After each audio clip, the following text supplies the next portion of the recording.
Assalamu alaikum, урматтуу Москвада мекендештер, амансыздарбы? Сиздер менен кайрадан эле Москва бар. Туугандар, бүгүн 30 май, күнгө вторник, шейшембе. Таңгамал Москвага атака болду. Өзүңүздөр жаңылыктардан уже уксаңар керек. Ошол видеолордон болушунча баарын чогултуп, каерде кандай болгон видеолордун баарын чогултуп сиздерге азыр көрсөтөбүз, туугандар.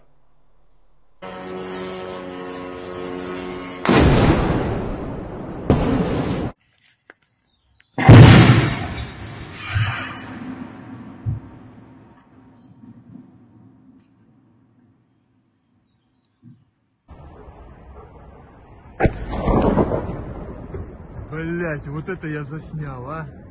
Мы уже, сука, возле нашего дома прямо. Звук, как будто бы едет мотоцикл. И два хлопка. Два хлопка. Запах керосина.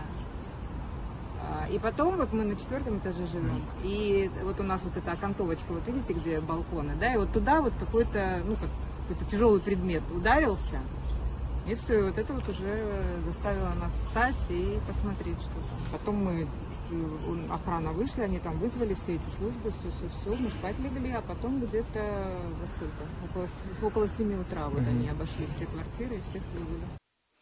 Следователи Следственного комитета расследуют факты падения беспилотных летательных аппаратов на здания в Москве. В результате падения БПЛА в нескольких зданиях есть незначительные повреждения. По предварительным данным, пострадавших нет. На месте работают экстренные службы города. Следователи, криминалисты и эксперты Главного следственного управления Следственного комитета России по городу Москве также работают на месте происшествия. Устанавливаются лица, причастные к преступлению. Туугандар, мына өзүңүздөр көргөндөй, Москва боюнча 8 беспилотник кол салган, атака кылып, бирок Кудайга шүгүр эч кандай өлүм житим болгон эмес. Үйлөр да талкаланган эмес, жөн эле ошол үйлөрдү сүзгөн. Ал эми көпчүлүгү ошол Под Москвада учуп келаткан жерден эле ПВО иште ошолор жардырган.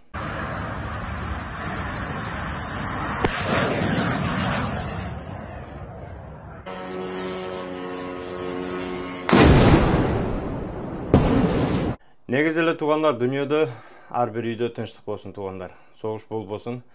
Бардыгыңыздарга жакшылыктарды, тынчтык каалайбыз. Бул көрүнүштөр эми Москвада мигранттарга кандай таасирин тийгизет деген суроого жооп бере кетели туугандар. Азыр учурда GPS жакшы иштебей атат. Бул атайын глушить этип, ошол GPS-тин кээ бир жерлерде баягы навигаторго салсаңыздар, маршрутта иштегендер айрыкча ошону эске алыңыздар.